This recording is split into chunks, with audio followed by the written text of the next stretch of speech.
What is the Electoral College and how does it work? The 2016 election may go down in the books as the most controversial election that the U.S. has ever faced.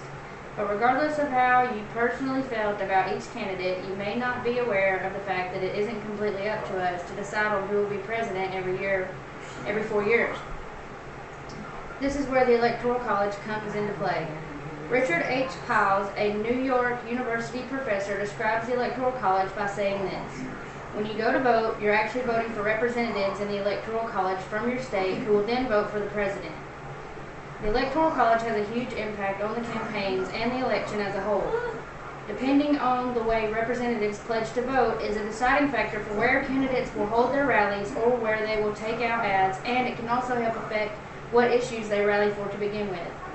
There are many factors that we, the people, cannot control, including our state's size, population, and whether our state votes mostly one way over another.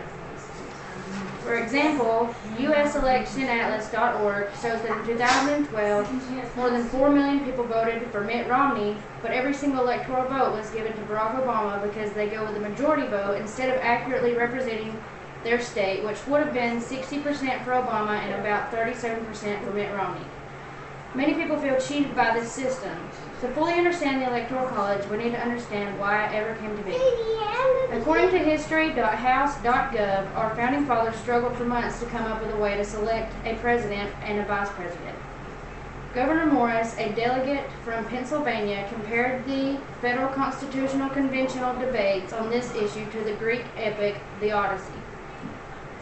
When this article was under consideration in the National Convention, it was observed that every mode of electing the chief magistrate of a powerful nation, whether to adopt it, is liable to objection. Morris had written this in an 1802 letter. Many ideas were presented, looked over, and then trashed. The committee eventually offered the idea of selecting special electors for each state, now known as the Electoral College. This helped preserve the state's individual rights. In the event of a tie, Congress would then respectively choose a president and a vice president. So why didn't our founders just allow the entire nation vote and elect based off of the popular vote? The founders had no intention to create a pure majority rule democracy. Looking back into history, they knew that pure democracies simply do not work. Prager University claims that in a pure democracy, bare majorities can easily tyrannize the rest of the country.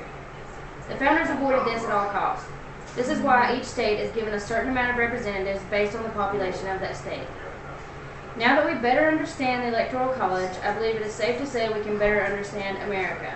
Whether the Electoral College is fair or unfair is left up to us to decide, but now we know the whys and the why-nots of the Electoral College. I hope this information can be useful, and thank you for your time. What do you think?